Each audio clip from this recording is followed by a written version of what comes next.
Sir నమస్తే sir. నమస్తే అండి. ఓకే. అండ్ ఏపీ పాలిటిక్స్ ముగిసాయి. చాలా ఒక వేరియేషన్‌లో ఎలా అనిపిస్తుంది మీకేంటి అసలు? చాలా సంతోషంగా అనిపిస్తుందండి. ముఖ్యంగా అనుకున్నట్టుగానే కూటమి గెలవడం మెయిన్ సంతోషమైన కారణం. రెండోది ప్రజలకి ఎంత వ్యతిరేకత ఉందనేది దీంట్లో అర్థమైపోయింది. జగన్ మీద గానీ, వాళ్ళ ప్రభుత్వం చేసిన అరాచకాల మీద గానీ. సో, ఇది ఏపీ ప్రజలకి ఆనందదాయకమైన విషయం. ఓకే. అండ్ మనం చూసాము. రోజా గారు ఎగిసెగిసి పడ్డారు. 175కి 175 అన్నారు. తిప్పి కొడితే పదే 10 ఇచ్చారు ప్రజలు. దీన్ని మనం ఏ విధంగా చూడొచ్చు? ఏమంటే ఇక్కడ ప్రజలు వాళ్ళకి పోయినసారి కూడా ఉవ్వెత్తున ఓటింగ్ శాతం పెంచి ఎవరికి అందనంత విజయాన్ని అందించారు. ఎవరికి? వైఎస్ఆర్సీపీకి. ఆ అవకాశాన్ని వాళ్ళు యూటిలైజ్ చేసుకోకుండా వాళ్ళు ప్రజల్ని అరాచక పాలనతోటి ఎలా ఇబ్బంది పెట్టాలనే దాంతోటి, ప్రతిపక్షాలని ఎలా ఇబ్బంది పెట్టాలనే దాంతోటి పాలన చేశారు తప్పితే ఏపీ అభివృద్ధి కోసం చేయలేదు. సో ఇవన్నీ కూడా వాళ్ళు గమనించుకోలేదు. ఎంతసేపు అసెంబ్లీ అనేది ఒక దేవాలయం వంటిది. ఆ దేవాలయాన్ని వాళ్ళు దాన్ని గలీజ్ ఆలయంలాగా చేసేసారు దాన్ని. అందుకని ఇదంతా ప్రజలు గమనించి వీళ్ళందరినీ రిజెక్ట్ చేశారు ఇప్పుడు. ఓకే. అండ్ 2 చోట్ల ఓడిపోయారని కళ్యాణ్ గారు చాలా మాటలు అన్నారు. 21కి 21. అండ్ చాలామంది అయితే చరిత్ర తిరగరాశారు కళ్యాణ్ గారు అంటున్నారు. మీరేమంటారు దానికి? ఖచ్చితంగా అండి. పవన్ కళ్యాణ్ అయితే ఏదైతే ఫస్ట్ నుంచి చెప్తున్నాడో చంద్రబాబు నాయుడిని అనైతికంగా అరెస్ట్ చేయడం కాడి నుంచి అక్కడ పవన్ కళ్యాణ్ మద్దతు తెలిపి నేను వైసీపీని అధఃపాతాళానికి తొక్కుతాను, ఎందుకు అంటే వాళ్ళు అరాచక పాలన చేస్తున్నారు అని ముందు నుంచి ఆయన చెప్తానే ఉన్నాడు. ఆయన చెప్పిన దాన్ని కూడా వాళ్ళు గమనించుకోకుండా అదే అరాచకాన్ని వాళ్ళు కొనసాగించారు. సో ఆ అరాచకాన్ని గమనించి ప్రజలు కూడా పవన్ కళ్యాణ్కి మద్దతు తెలిపి 21కి 21 సీట్లు 100%. వైనాట్ వాళ్ళు 175 ఉన్నారు, వైనాట్ 21 పవన్ కళ్యాణ్ గెలిచేదానికి అవకాశం ఇచ్చి వాడిని సక్సెస్ చేశారు. ఓకే. ఇప్పుడు అంటే ప్రతి ఒక్కరు ఒకటే మాట అంటున్నారు, జగన్ పరిస్థితి ఏంటి ఇప్పుడు అని. ఏం లేదండి, జగన్ పరిస్థితి ఏముంది? ఇప్పుడు ప్రజలు ఆకాంక్షల మేరకు కొత్త కూటమి వచ్చింది. జగన్ పరిస్థితి ఏంది అనేది ఇక్కడ అవసరం లేదు ఎవరికి కూడా. ప్రజలు రాష్ట్రాన్ని, రాష్ట్ర భవిష్యత్తుని, రాష్ట్ర అభివృద్ధిని కోరుకుంటున్నారు. ఇప్పుడు వచ్చిన కూటమి కూడా వాళ్ళ మీద అరాచక పాలన లాంటిది కొనసాగించకుండా రాష్ట్ర అభివృద్ధికి ఎలా చేదోడు వాదోడుగా ఉండి దాన్ని డెవలప్ చేస్తే నెక్స్ట్ టైం కూడా మళ్ళీ వీళ్ళు వచ్చేదానికి అవకాశం ఉంటుందని గమనించుకొని వీళ్ళు పనిచేసి ప్రజా యొక్క అభిష్టాన్ని తీరిస్తే చాలని చెప్పి నేను అనుకుంటున్నాను. ఓకే. అండ్ అంటే చాలామంది పథకాలు కావాలా మీకు, లేదంటే అభివృద్ధి కావాలంటే 90% అభివృద్ధికే ఓటు గుద్దారు.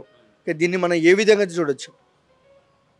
అభివృద్ధికి ఓటేస్తూ సంక్షేమాన్ని కూడా కొనసాగిస్తూ పోయినసారి ఏదైతే అరాచక పాలన చేశారో, ఎవరైతే రూల్స్ని పాటించకుండా అధికారులు కానివ్వండి, రాజకీయ నాయకులు కానివ్వండి, ఎవరైతే ఇదన్నీ చేశారో వాళ్ళందరి మీద కూడా కేసులు పెట్టి ఇదంతా కొనసాగించాలని చెప్పి నేను అనుకుంటాను. లోకేష్ గారి పరిస్థితి ఏంటి సార్? ఎందుకంటే భారీ మెజార్టీతో గెలిచారు ఆయన కూడా. అసలు అంటే వీళ్ళంతా ఆల్రెడీ టీడీపీ కూటమి అనేది ప్రూవ్డ్ లీడర్స్ అండి. జగన్ అనేది మొదటిసారి వచ్చిన అవకాశం జగన్కి. లోకేష్ అలా కాదు. వాళ్ళ తాతగారి కాడి నుంచి, వాళ్ళ నాన్నగారి కాడి నుంచి అసలు పరిపాలన అంటే ఏంటి, రాజకీయం అంటే ఏంటి, ఇవన్నీ చూసి నేర్చుకున్న వ్యక్తి లోకేష్ అనేవాడు. జగన్కి మొదటిసారి అవకాశం ఇచ్చినా కానీ దాన్ని యూటిలైజ్ చేసుకోలేదు. లోకేష్ ఇవన్నీ చూస్తూ పెరిగిన వ్యక్తి కాబట్టి అతనికి కొత్త కాదు. సో వీళ్ళు ఏదైతే సంక్షేమం, అభివృద్ధి కొనసాగించారో దాన్ని అతను పుణికిపుచ్చుకొని అతను ప్రూవ్ చేసుకుంటాడని మేము అనుకుంటున్నాం. ఒక్క ముక్కలో ఏపీ పాలిటిక్స్ గురించి ఏం చెప్తారు సార్? ఏపీ పాలిటిక్స్ గురించి ఇప్పుడు ఇంకా చెప్పేదానికి ఏం లేదండి. ప్రజలు అదే తీర్పిచ్చారు. అదేవిధంగా ప్రజలందరూ సంతోషాలతోటి, అభివృద్ధితోటి, సంక్షేమంతో, సుఖ సంతోషాలతో ఉండాలని కోరుకుంటున్నాను. సార్ నమస్తే సార్. నమస్తే. ఓకే. టీడీపీ అలయన్స్ జనసేన కూటమి అసలు ఒక రేంజ్లో విజయం సాధించింది. రేంజ్లో కాదండి, అబ్నార్మల్గా. ఎక్కడ ఇంతవరకు నేను ఎక్కడ చూడలేదు నా ఈ వయసులో. అన్ని సీట్లు ఇవ్వడం, అంత జనాలు ఎగబడి రావడం అలా కాదు. ఫారిన్ కంట్రీస్ నుంచి ఒకడు 3-4 లక్షలు ఖర్చు పెట్టుకొని వచ్చి ఓట్లు వేసిపోయారు. దేశ రాజకీయాల్లో పెనుమార్పు ఇది. ఓకే. అంటే కళ్యాణ్ గారు 21కి 21 అంటే వైసీపీ వాళ్ళకు ప్రతిపక్షం కూడా మిగల్చలేదు అంటున్నారు. మిగల్చలేదు కాదు, ఆ పవన్ కళ్యాణ్ అని ఆయన బీజేపీ వాళ్ళు గొంతెమ్మ కొరకులు కోరితే ఆ కోరికలు తీర్చడానికి ఇతని సీట్లు కొన్ని అతనికి ఇచ్చారు. ఆయన అవతారం ఏంటో చూడండి, అక్కడే కనపడుతుంది మీకు. 21కి 21 ఎందుకు అయ్యారు? 21కి 22 రాలేదని నేను అనుకుంటున్నాను. ఒకటి ఎక్స్ట్రా రావాలనుకుంటున్నాను. సరే, ఇంకొక విషయానికి వస్తే మనం చూసాం సార్, వైసీపీ పాలన అంటే 2019 నుంచి 2024 వరకు వైసీపీ పాలన ఎక్కడ మిస్ అయింది అంటారు ఇంత దారుణంగా ఓడిపోవడానికి? ఇంత దారుణం కావడానికి అంటే ఆయన ఇంట్లో నుంచి రాజధానికి పోవాలంటే, సెక్రటేరియట్కి పోవాలంటే 4 కిలోమీటర్లు హెలికాప్టర్ మీద పోతాడు. ఆయిల్ కార్ మీద పోయేటప్పుడు కింద కారు పోద్ది, ఆ కారుకు కూడా ఎవరి కార్లు అడ్డం రాకూడదు, అది పరదాలు కట్టుకోవాలి, చెట్లు కొట్టియాలి. ఇవన్నీ జనాలకి ఎలా నచ్చుతాయండి? ఏ మినిస్టర్ అయినా ఎవడైనా సరే, ఏ ప్రైమ్ మినిస్టర్ అయినా, ఎక్కడ ఏ కంట్రీలోనైనా ఎవడైనా సరే పరదాలు కట్టుకొని చెట్లు కొట్టించుకొని చెట్ల మీద నన్ను కాలుస్తారని ఇదేం పెద్ద ఇదే కలవడానికి. ఒక ఏరే ఒక కంపెనీ ద్వారా కానీ ఒక ఏదైనా రూపాయి పెట్టుకోవాలి. కాకపోతే అప్పడాల కంపెనీలు, మురుకుల కంపెనీలు, కోడిగుడ్ల కంపెనీలు వీటికి ఓఎంలు తిప్పి ఇచ్చారంట వాడికి. రోజా పరిస్థితి ఏంటి సార్ ప్రస్తుతానికి? డైమండ్ రైన్ అంటున్నారు కదా అందరూ, ఇక డైమండ్లు అమ్ముకోవటం.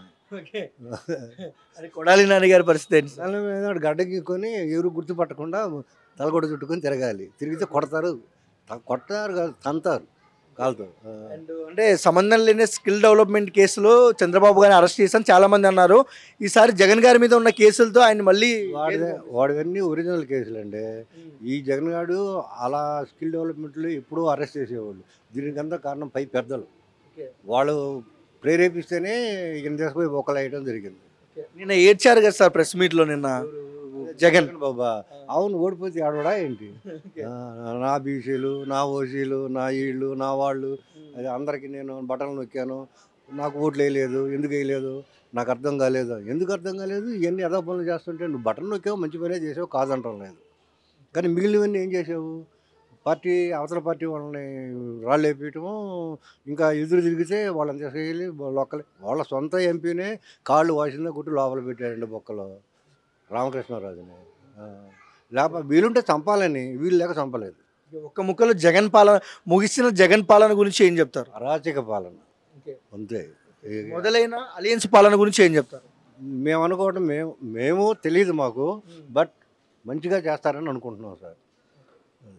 Thank you sir. అంటే పవన్ కళ్యాణ్కి కొన్ని ప్రిన్సిపల్స్ ఉన్నాయి, ఆల్రెడీ చంద్రబాబు నాయుడుకి ప్రిన్సిపల్స్ కొన్ని ఉన్నాయి. వాళ్ళిద్దరు కలిసి జనరంజకంగా పరిపాలిస్తారని అనుకుంటున్నాము. రాజకీయం నడవాలంటే ఎంతో కొంత లేకుండా జేబులో డబ్బులు పెట్టి నడపరండి, అది ఎవరికైనా తప్పలేదు. ఇప్పుడు ఏపీ పాలిటిక్స్ ముగిసాయి, ఎలా అనిపించాయి మీకు? చాలా బాగా అనిపించింది. ఈగర్గా వెయిట్ చేసిన ఏపీ ఎలక్షన్స్ కోసము. నాకు తెలంగాణలో రేవంత్ రెడ్డి గెలవాలని ఎంత ఆశ ఉండేనో, ఏపీలో కూడా పవన్ కళ్యాణ్ సీఎంగా చూడాలనుకున్నాను. కాకపోతే ఈసారి 21 సీట్ల వల్ల డిప్యూటీ సీఎం అని అవుతాడు, నెక్స్ట్ టైం మ్యాక్సిమం సీఎం అయిపోతాడు. ఓకే, అంటే 2 చోట్ల ఓడిపోయారని కళ్యాణ్ గారిని చాలా మంది చాలా మాట్లాడినారు. కానీ 21 చోట భారీ మెజారిటీతో గెలిచారు.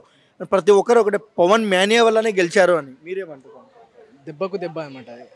అది దెబ్బ పడ్డది కాబట్టి తిరిగి లేచి వచ్చింది కాబట్టి ఈరోజు ఈ స్థానంలో ఉన్నాడు, నెక్స్ట్ టైం సీఎం అయిపోతాడు అంతే. ఓకే, గత 10 సంవత్సరాల నుంచి సొంత డబ్బులు 100 కోట్లు ఖర్చు పెడుతున్నారు కళ్యాణ్ గారు.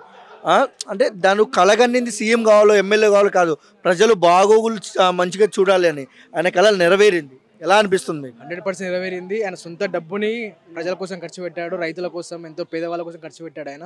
కాబట్టి ఆయన చేసుకున్నట్టు ఆయన సొంత డబ్బులు తీసుకొచ్చి జనాలకి ఎలా ఖర్చు పెట్టాడు.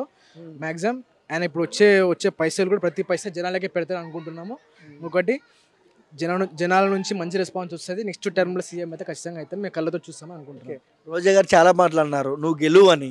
ఇప్పుడు ఏం చెప్తారు? రోజా గారికి డిపాజిట్లు కూడా సరిగ్గా దక్కలేదుగా. రోజా రా కదేలేరా జబర్దస్త్ రా అంటాం మేము ఇప్పుడైతే. జబర్దస్త్లో కూడా ఛాన్సెస్ వస్తాయంటారు రోజా గారికి? ఆఫీస్ గారు లాగా ఛాన్స్. కొడాలి నాని గురించి ఏం చెప్తారు? కొడాలి నాని చిత్తగాడు, వాడు పేటీఎం బ్యాచ్ గాడు, వాడు అని మాట్లాడి వేస్ట్. అదలా పాతాళంలోకి తొక్కుతా అన్నారు జగన్ని, వైసీపీని మన కళ్యాణ్ గారు. ఇప్పుడు ఆయనతో ఆయన వెళ్ళిపోయిన అదల పదానికి ఆయన వెళ్ళిపోయాడు, అక్కడికి తొక్కే అవసరం కూడా లేదు. ఆయన పొడితే బంగాళాఖాతంకి వెళ్ళిపోయింది ఆయన. ఈ 5 years వైసీపీ పాలన గురించి ఏం చెప్తారు మీరు? వైసీపీ పాలన మొత్తం వాళ్ళు చేసిరు, కాకపోతే అన్ని ఫుల్ఫిల్ చేయలేదు. యూత్కి అన్ఎంప్లాయ్మెంట్ అట్లే ఉంది. ఈ రోడ్లు కానీ డెవలప్మెంట్ కానీ ఏం లేదు ఆడ. అంతకుముందు చేసిన టీడీపీ ప్రభుత్వం చేసిందే ఉంది, కానీ వీళ్ళు చేసింది కొత్తగా అయితే ఏం లేదు ఆడ. ఇంకొకటి వీళ్ళ గవర్నమెంట్లో ఏమైందంటే మొత్తం స్కామ్లు ఎక్కువైపోయినాయి, స్కీములు ఎక్కువైపోయినాయి, స్కామ్లు ఎక్కువైపోయినాయి. ఈ ల్యాండ్ మాఫియా, శాండ్ మాఫియా ఎక్కువైపోయినాయి. ఇది ఇంకోటి దాని ఏమంటారు కదా భయ్య, శాండ్ ఎర్రచంద్ర మాఫియా కూడా ఎక్కువైపోయింది అక్కడ. అని అంటే చూసాం మనం, ఇల్లు కట్టుకునే వాళ్ళకి చాలా ఇబ్బంది అయిపోయింది. ఇసుక మాఫియా, ఇసుక చాలా రేటు పెట్టారు, కానీ ఇసుక ఫ్రీ ఇప్పుడు అలయన్స్ ప్రభుత్వంలో. ఎలా అనిపిస్తుంది? ఇసుక ఫ్రీ ఉండడం వల్ల ఏమైతే మనలాంటి పేదవాళ్ళు ఉంటారు కదా, వాళ్ళకి ఫైనాన్షియల్గా డబ్బులు ఉండవు కాబట్టి వాళ్ళు ఫ్రీగా తెచ్చుకుంటారు కాబట్టి వాళ్ళకి కావాల్సిన ఇల్లు కట్టుకుంటారు వాళ్ళు కూడా మంచిగా. ఇంకా జనసేన జెండా రెపరెపరాలుతుంది, ఒక అభిమానిగా మీరు ఏమంటారు?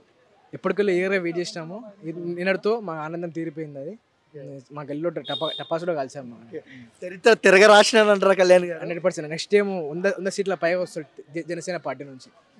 వన్ వర్డ్ లో ఏం చెప్తారు కళ్యాణ్ గారి గురించి? King maker, game changer, king maker. Jagan గురించి ఏం చెప్తారు? పెద్ద ఫ్రాడ్. జగన్ పవన్ ఇద్దరిలో నిజాయితీ పరులు ఎవరు? 100% పవన్ కళ్యాణ్. ఇద్దరిలో ఫైర్ ఎవరు? పవన్ కళ్యాణ్. మీ ఓటు ఎవరికి? పవన్ కళ్యాణ్. పవన్ కళ్యాణ్ గురించి ఒక్క ముక్కలో ఏం చెప్తారు? గేమ్ చేంజర్ అని చెప్పాను. Thank you bro.